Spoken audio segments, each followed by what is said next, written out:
The mystery of mediation. What am I talking about? Mediation. Well, I know there are some of you in the room who've read Achilles in Vietnam, and there's this incredibly powerful voice.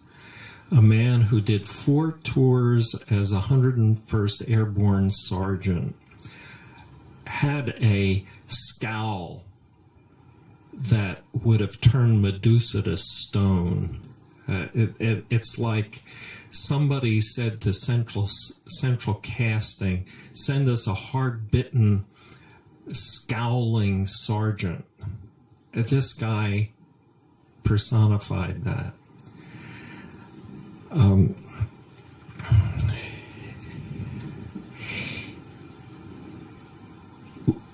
To mediate his story, if we put this man telling his stories that are a very important part of Achilles in Vietnam in front of a large audience, a live audience, him live, the audience live, he'd clear the room in a minute. People couldn't endure it. You get a great character actor like David Strathern to study him and to do a great portrayal of this sergeant. The audience would be riveted, absolutely riveted. Or you put this sergeant on film and show it to a live audience. They're riveted. I don't pretend to understand this. It's something about the muse. It's something about the act of making art. The person who is the mediator for this doesn't have to have credentialed as an artist. Every one of you can be a very meaningful mediator and artist in retelling your patients' stories in the clinical record. Sometimes, and I just want to mention to you, I am very proud of a certain art form that I think I invented, and that's the art form of the disability letter.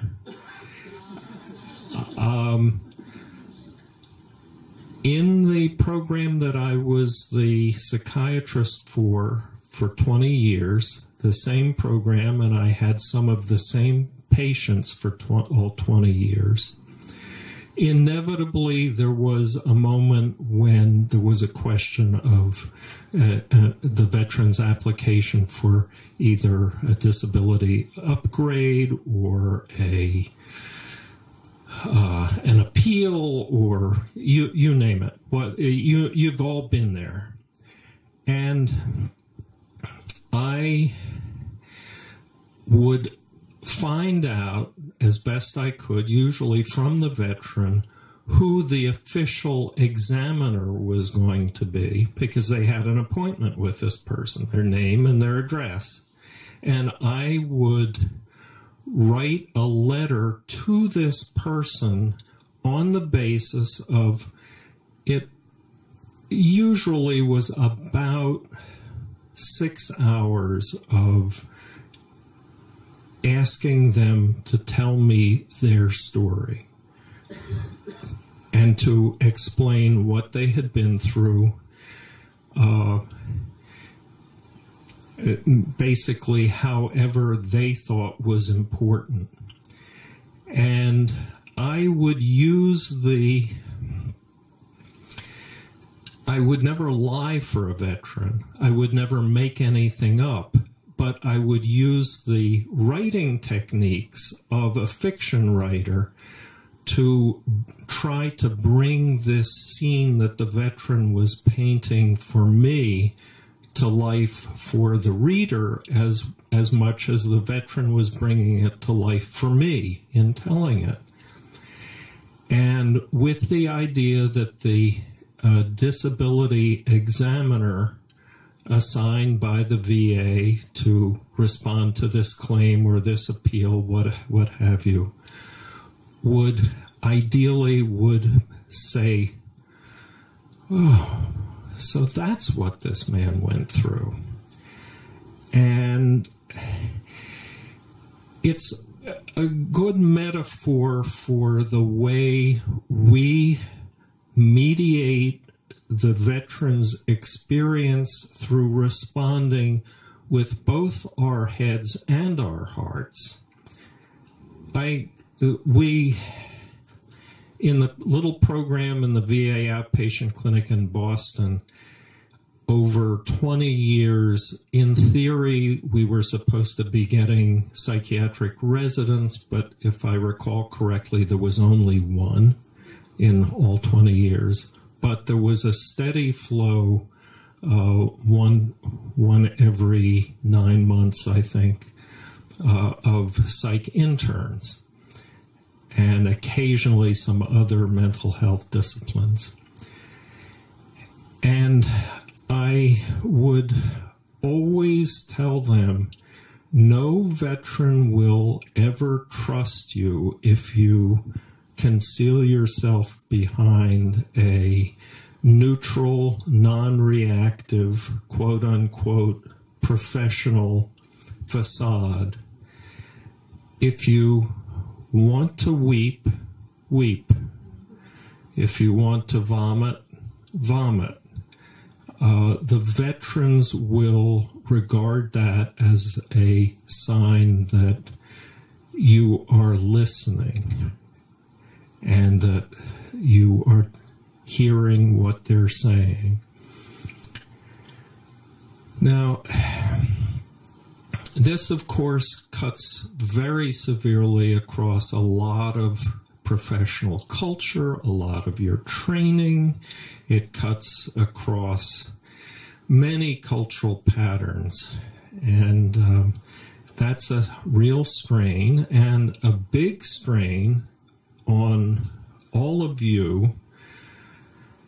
And it was a strain to some degree for me, but maybe I'm just a bit more sociopathic than you are, that it's a strain between you and your colleagues, that you will be accused, if you actually start to do this, you will be accused either to your face or behind your back of having gone native, of having begun to care more about the veterans than you care about your discipline, than you care about your institution. I once was very sharply corrected by the person who,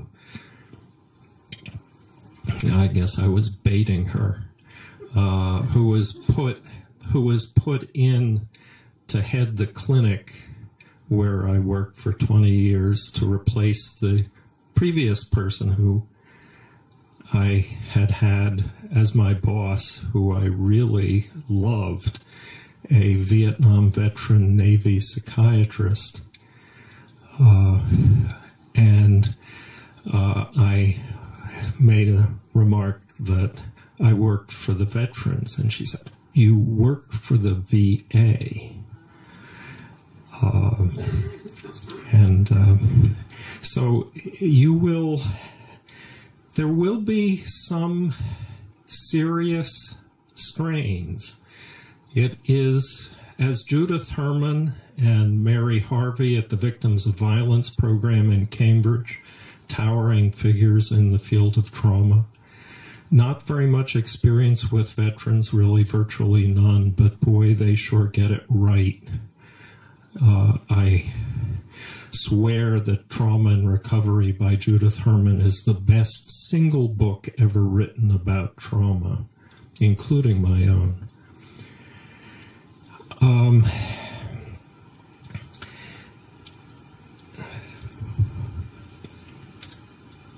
I lost my train of thought that I was going to say about... It'll come back. Okay, I'm going to make some reference to what I prepared. The subject of moral injury is my favorite subject because it's such a rich, rich site for understanding the human critter. When you look actually at combat trauma as a whole, it's an amazing crossroads for the whole human critter. There is the brain, and in an audience of military chaplains, and I've spoken to a lot of military chaplains over the decades, I somewhat poke at them and somewhat sort of want them to think about.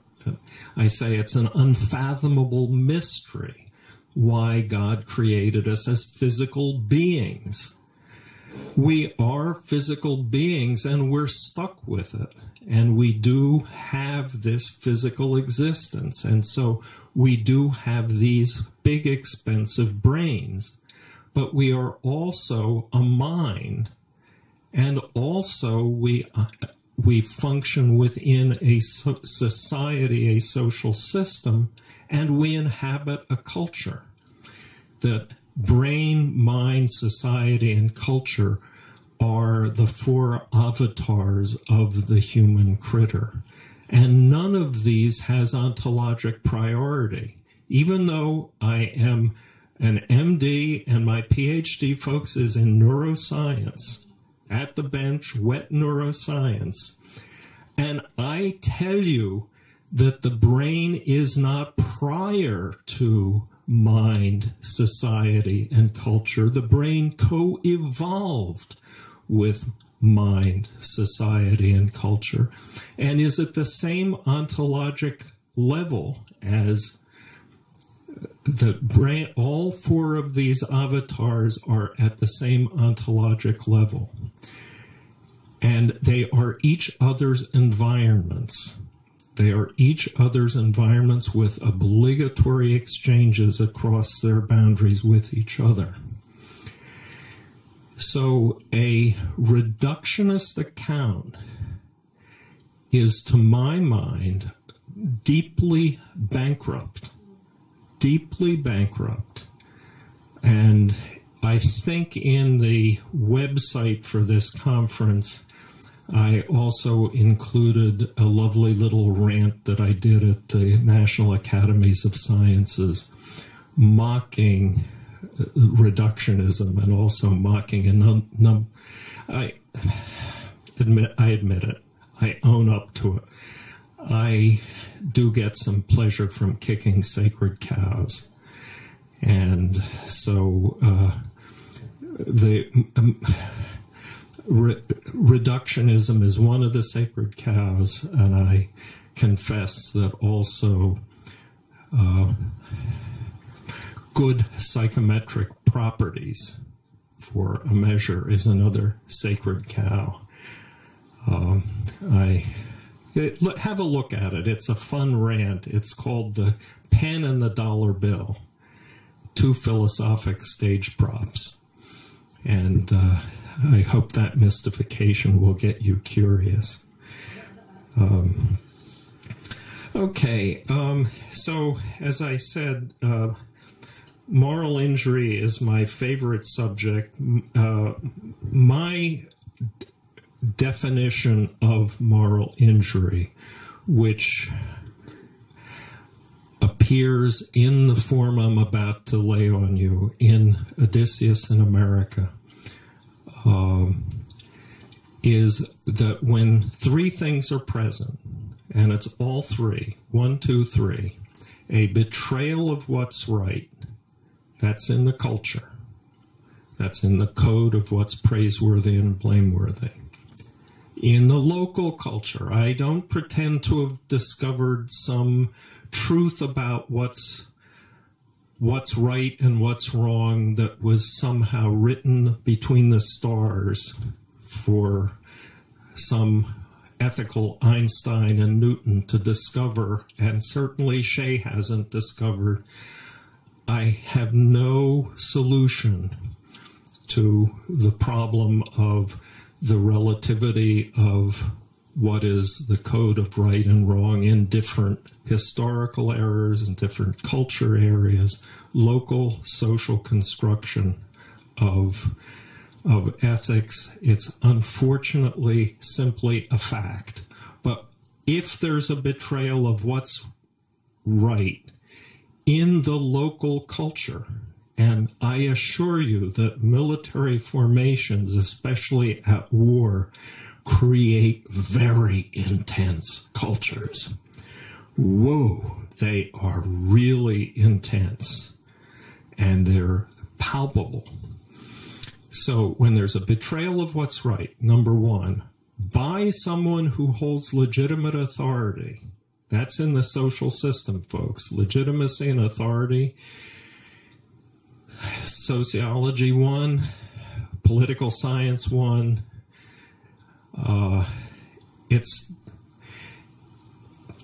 so betrayal of what's right by someone with legitimate authority in a high-stakes situation. Now, generically in war, the typical stakes, what's at stake? What's at stake is my life, or the life or maiming of a comrade that I have come to love, who we've fought side by side. We've shared the same fighting hole. We've covered each other's backs when we were taking a shit.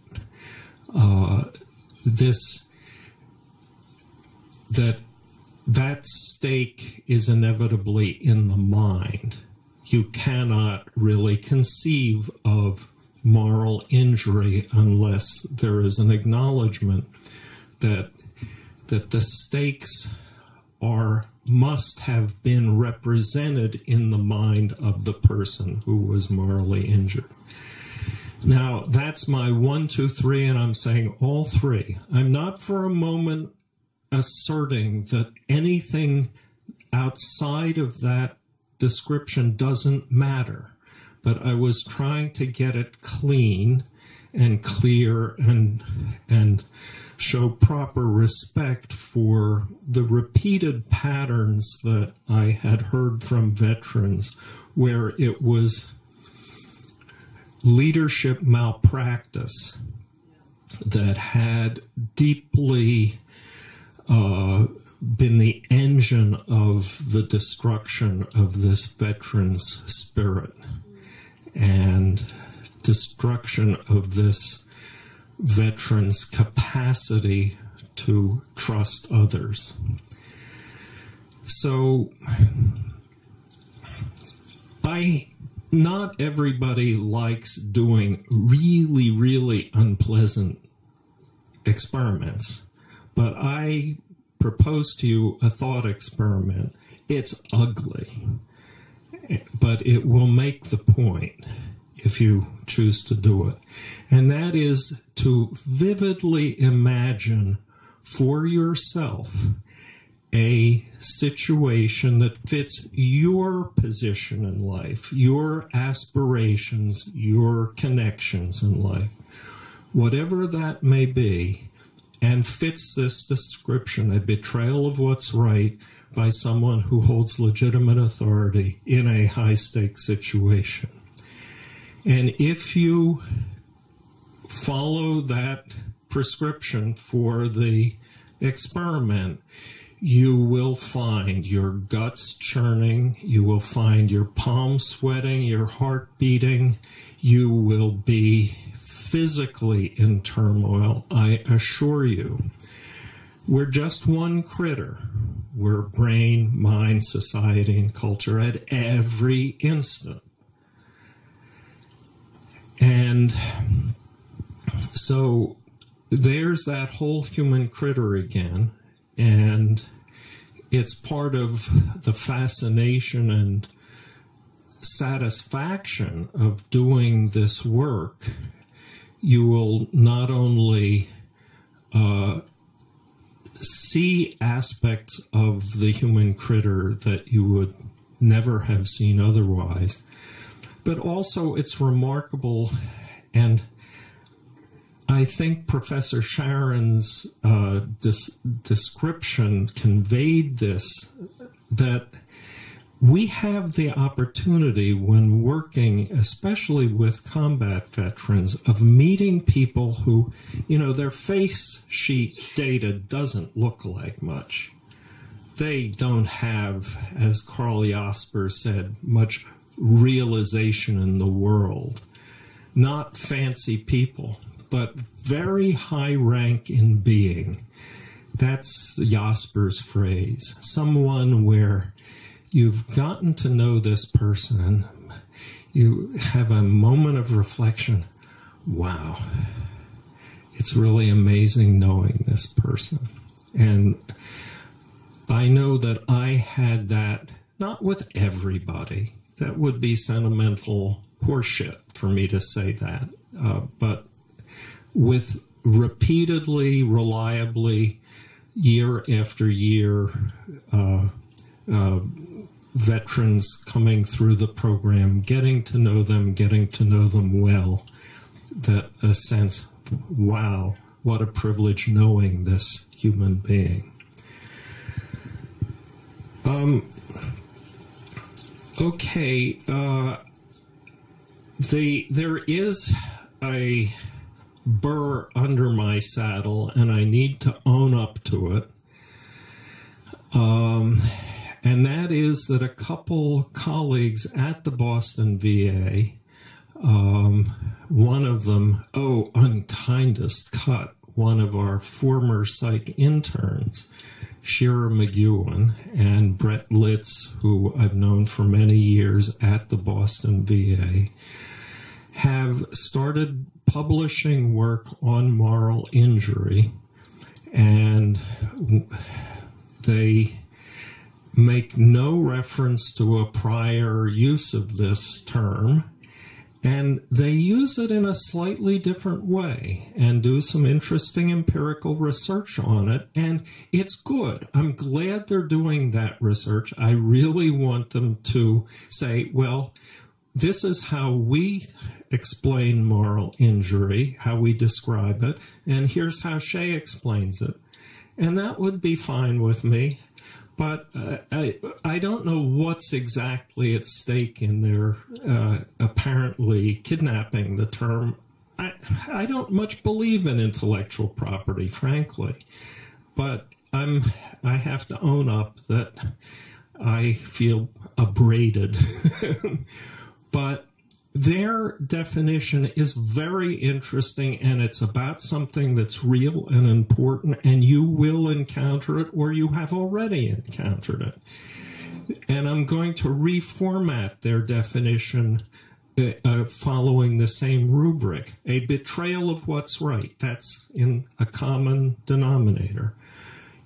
In their version, by the self, something I did that was a violation of my own deepest ethical, human, moral commitments in a high-stakes situation. Now, I speak at a lot of military settings, and at the Marine Corps Combat and Operational Stress Control Conference in San Diego a year or so ago, the following story was told to me, which, as something that did happen at Fallujah, a Marine scout sniper was supporting a Marine infantry unit that was heavily engaged and had taken several casualties from a very well-concealed and very skillful enemy sniper. And finally, this Marine sniper discovered the enemy sniper in his scope and saw that he was wearing what we would call a snuggly with a baby strapped to his front. Now, The Marine thought that the enemy sniper was using this baby as a human shield, but if you consider the cultural context, we have, as the observers, have to admit that we don't know what was in play. If the sniper was deep into martyr theory in Islam, he might have been thinking, I want my son to join me in paradise. If he was just simply being realistic about the fate of an orphan in his society, may have been thinking, rather screwed up thinking, I would say, but may have been thinking it's better that he's dead than that he have a life of misery as an orphan. And interestingly, the Iliad and the Odyssey give very vivid pictures of how bad off an orphan, even the son of a dead hero, that heartbreaking scene in the Iliad where Andromache has just said goodbye to Hector, holding their baby Astyanax, said goodbye to Hector as he's going out to the day's battle through one of the gates. And after he's gone, she talks to her baby and says, a bad day for you will be if Hector goes down. You will come to the table of your father's friends, and one of his friend's sons will cuff you away from the table and say, your father is not here. But one of your father's friends showing some kindness to you may give you to drink from his cup of wine, but only enough to wet your lips, not enough to wet your throat.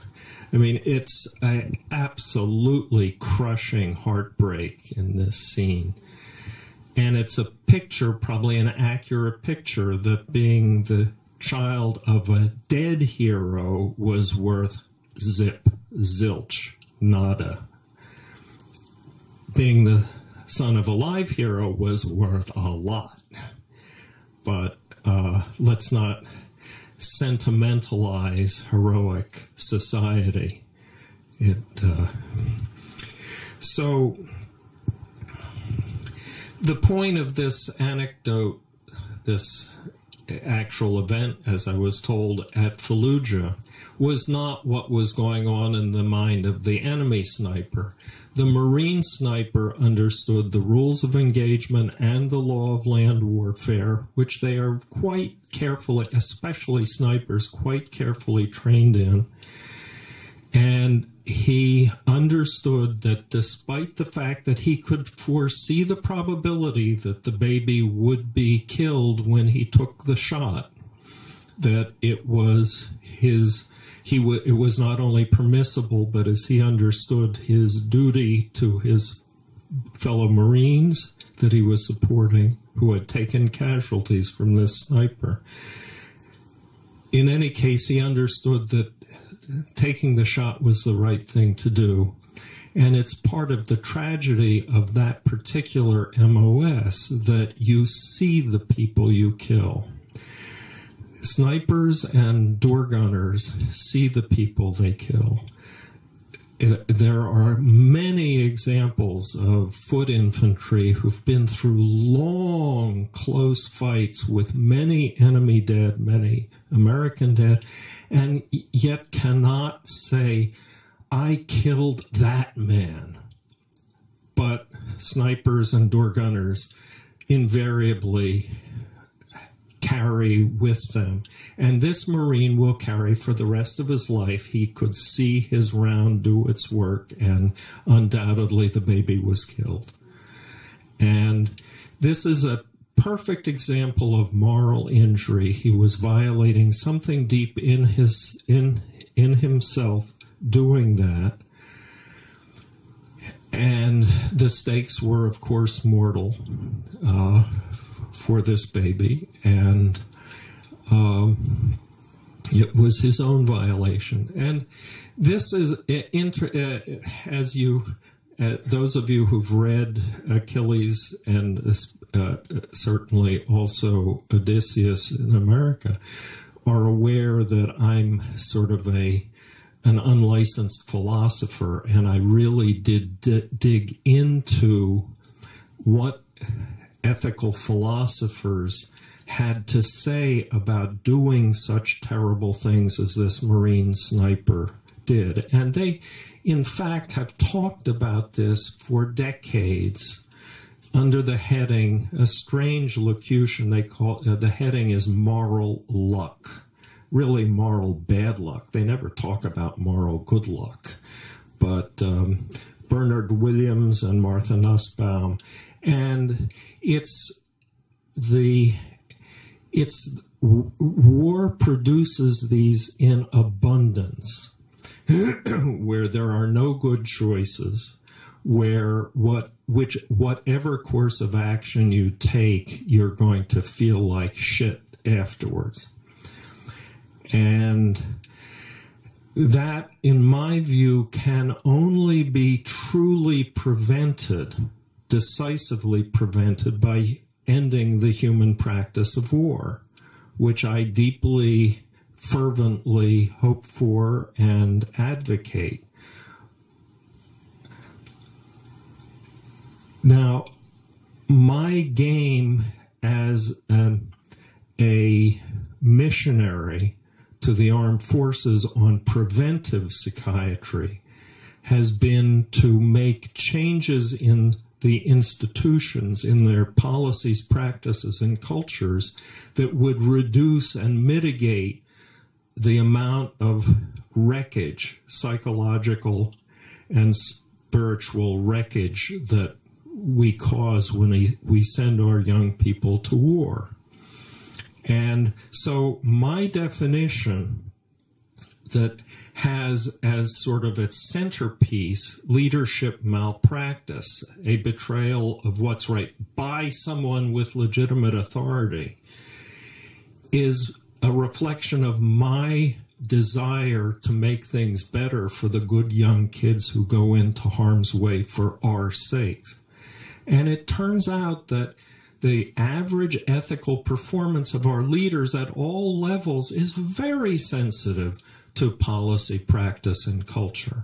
This is stuff we can do something about. And in fact, within military circles, there's been decades of discussion of this. And often what may be really novel to you, hearing what I have to say, and I go into detail in Odysseus in America, what kinds of reforms do we need? I'm just mirroring back to the military folk what they themselves say. That's their best shot at how we can make our military institutions better. And I sort of hold their feet to the fire and say, yeah, do it. Do it. And why aren't you do it? And let's get on with it. And it's been fun. It's been satisfying.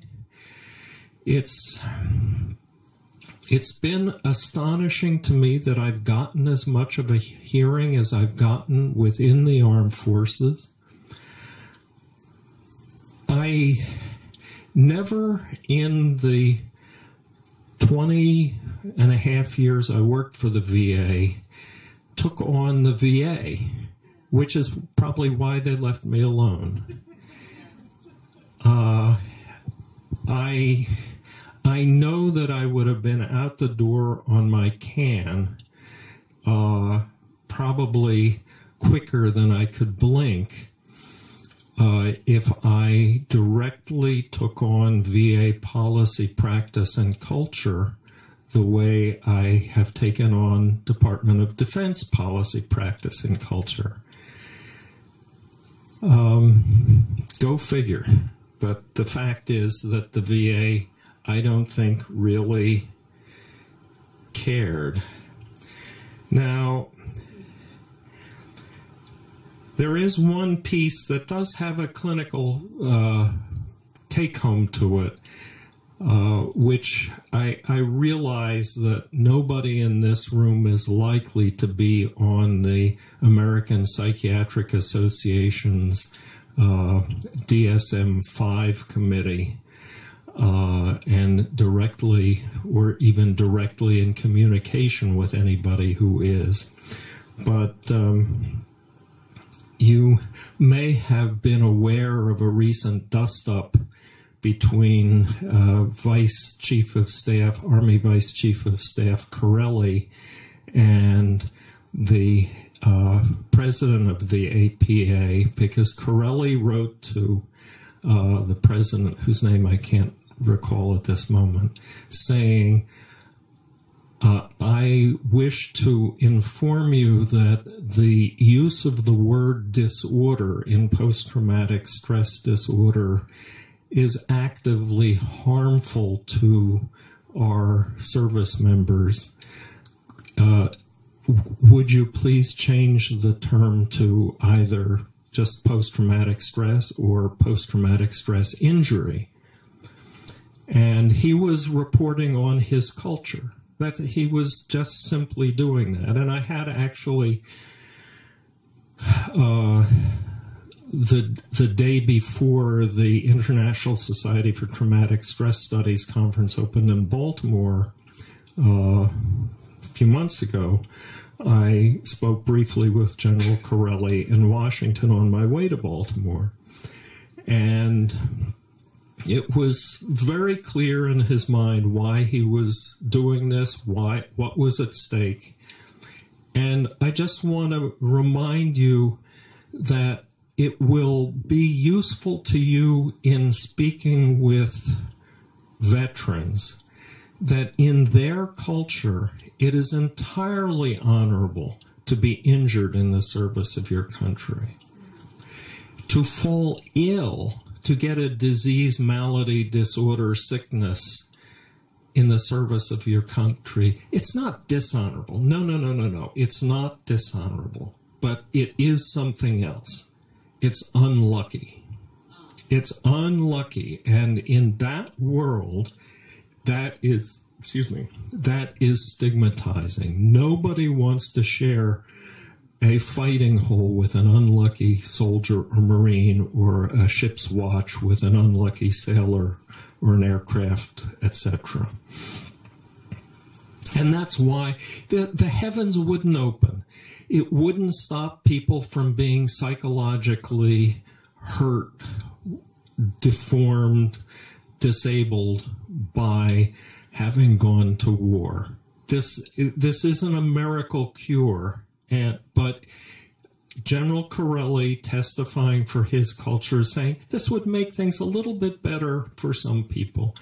And so, since I do have this nasty trait of kicking sacred cows, I did publicly put this to the chairman of the APA committee to do the revision of at the conference, and he said it wouldn't make any difference. Wouldn't make any difference. And I sort of fumed and said, Matt, are you substituting your judgment of that culture for Vice Chief of Staff Corelli's?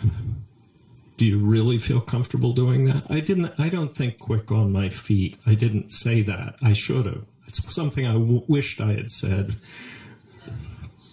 but I didn't. Anyhow, so,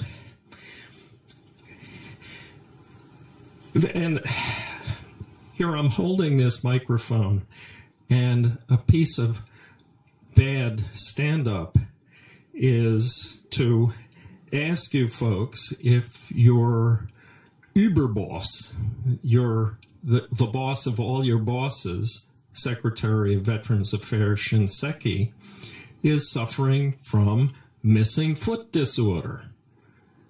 I expect many of you know that he lost a foot to a mine in Vietnam when he was a company grade officer, and he recovered surgically and was fitted with a prosthesis and recovered to the extent and the prosthesis was sufficiently effective that he could run with his troops when he was a battalion commander. And in that culture, if you're injured and you recover and are fit for duty, there is no limit to your advancement. Now, I'm going to pose to you it's kind of a trick question, but I hope somebody will surprise me with an answer that I don't have in my head already. What would an appropriate prosthesis be in the territory of psychological injury from war? Trauma, if you wish. Anybody have any ideas peregrinas, any wandering thoughts about that? Yes.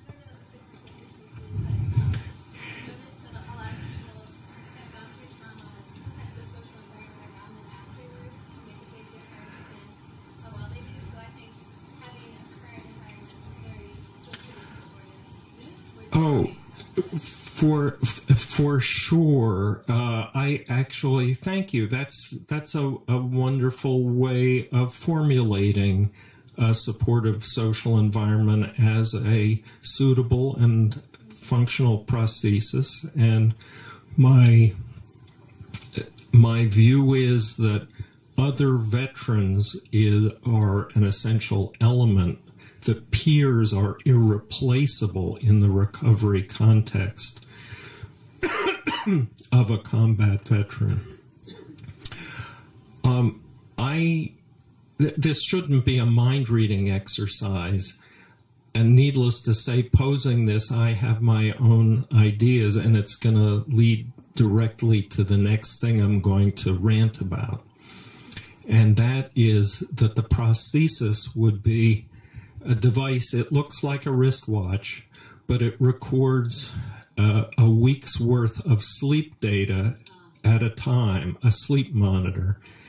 It's known as an actigraph. It was developed by the Army at least 30 years ago, and the Army has done some amazing sleep studies, and it doesn't use the results. But it's... So anyway, I want to talk about sleep. That is a hobby horse that I ride at a gallop everywhere I go, particularly to military groups. The physiology here is really clear, and that is that sleep is fuel for the frontal lobes of the brain.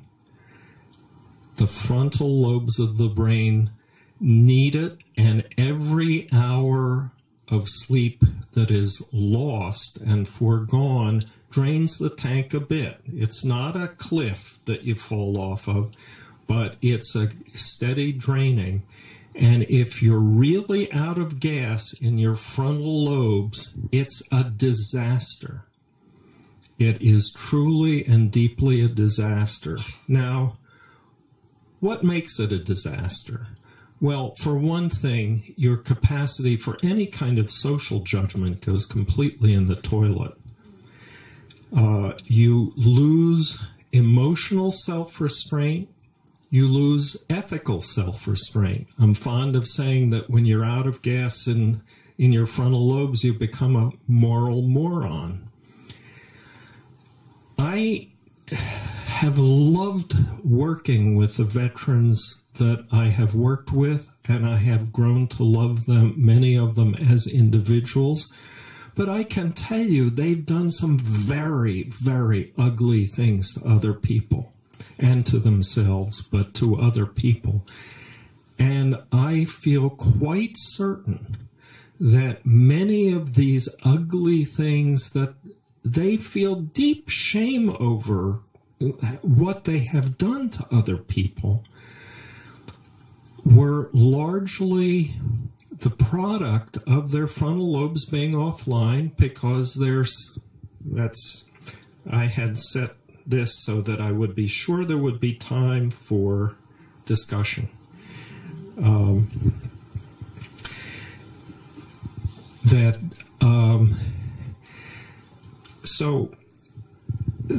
There's, as I said, loss of ethical and emotional self-restraint, but perseveration. This is a neurologist term for someone who just gets a bone in his jaw and won't let go of it. You know that tenacity. They keep coming back to a grievance that they have and just can't let go of it, just keep... And perseveration is a phenomenon of a disconnected frontal lobe. But there's also the fact that cognitive reframing, being able to organize the data in different configurations, is profoundly a frontal lobe function. Being able to say, this is the roads around Camp Lejeune. This is not the road between Baghdad and the airport. That abandoned car beside the road is just an abandoned car near Camp Lejeune. It's not an IED. And that the more sleep deprived you are, the less you're able to reorganize data in that way. Most of us do it just without even noticing it. It's an almost invisible function, but it's very critically sensitive to sleep. So my clinical take-home message, whatever health discipline you're working in, please, please, please inquire into sleep and develop a quick and dirty bag of tools that you have that is within your capacity to offer. I'm not saying that every single person who says that they have veteran who says that they have poor sleep or don't sleep anywhere near enough needs a sleep lab study.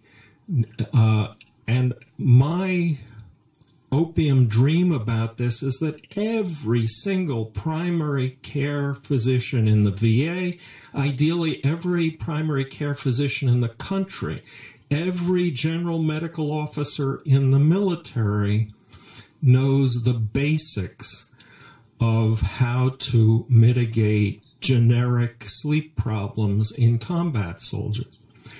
Bill Nash, who a Navy psychiatrist, retired as a captain, was the Marine Corps combat and operational stress control officer in his final assignment in the Navy.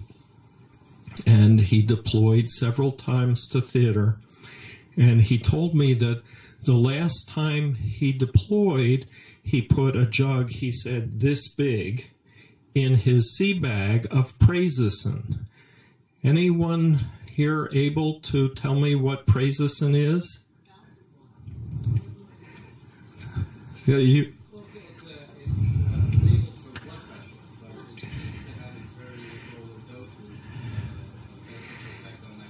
it's an alpha-adrenergic agonist, 50 years old for high blood pressure. It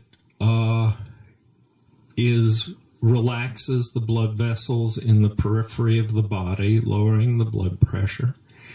And an alert primary care physician in the VA in Seattle listened to his patients. They were World War II patients, in fact. What a novel concept. He listened to his patients. They said, Doc, you started me on that blood pressure med, and my nightmares went away.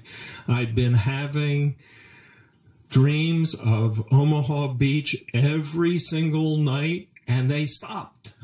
and I think it's that blood pressure medicine. And he paid attention. And then Murray Raskind, who's also at the Seattle VA in psychiatry, moved heaven and earth to assemble a double-blind, placebo-controlled trial, and has replicated, that trial has been replicated elsewhere. Very tiny doses. In my practice, it was 2 to 4 milligrams of prazosin. The recommended starting dose for high blood pressure, starting dose, is 8 milligrams. And in about 8 years of doing it, there was one veteran with very fragile physiology whose blood pressure dropped when he took 2 milligrams of prazosin. And when he then took 1 milligram, his blood pressure didn't drop, but he still got relief from his nightmares. So they just a totally unnecessary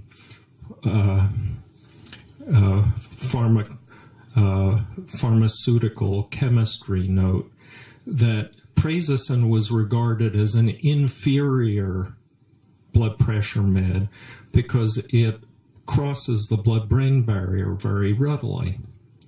And so the pharmaceutical chemists were put to work to come up with other alpha-adrenergic agonists that were sufficiently polar that they wouldn't enter the brain very readily. And of course they did. And the generic name for the biggest name in this is terazosin. You notice the similarity. Well, guess what, folks? Terazosin doesn't do shit for nightmares. Why? Duh, it doesn't enter the brain.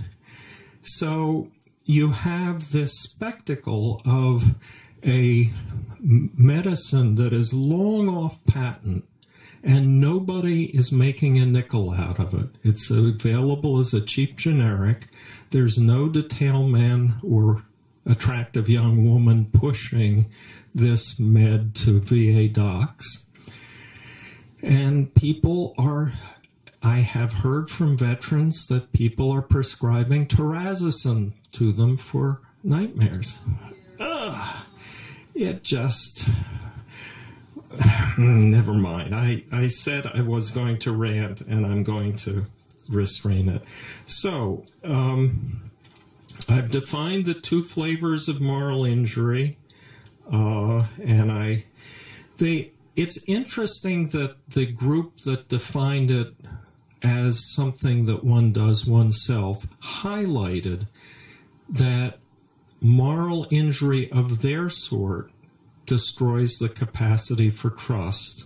And of course, I have emphasized that that is really the life-wrecking character of moral injury as I've defined it. So you can pick your flavor. It devastates trust. Both of them. Now, what are the generic... First of all, what does it mean to have your capacity for trust destroyed? What's that look like? Anybody? What's it look like? Cannot trust. No intimacy. That's a real serious loss. But has anybody ever gone to jail for no intimacy? No. The fulminating part, the most really life-wrecking, instantly life-wrecking part of a destruction of trust is that you expect every single human being that you encounter to be interested in harming or exploiting or humiliating you. When trust is gone, it doesn't leave a vacuum, nothing. It's replaced by this active expectancy of harm, exploitation, or humiliation.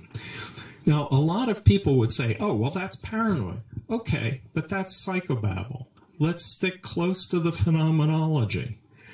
We don't learn one single thing more about this human being to say he's paranoid than to say he expects other people to exploit him or harm him. And so If that is your expectancy, there really are not a lot of strategies open to you. And these strategies are quite familiar, I expect, to all of you, because you've witnessed them or heard about them as part of the veteran's history. Number one, you can strike first. And boy, we've all met psychologically and morally injured veterans who they're going to get their blow in way before you can. They're going to make sure they're going to do it. Strike first. The second is to run and hide, and to avoid. It's the whole avoidant constellation in PTSD is certainly reproduced in moral injury, where people will go to great lengths to avoid coming into contact with others for fear of this whole pattern of harm, exploitation, and humiliation. Just don't have anything to do with people. Simpler. And then the third, which of course Odysseus deeply identifies, is to create an elaborate false front.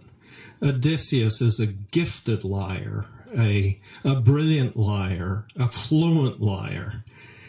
And he creates a number of false identities in the course of the Odyssey.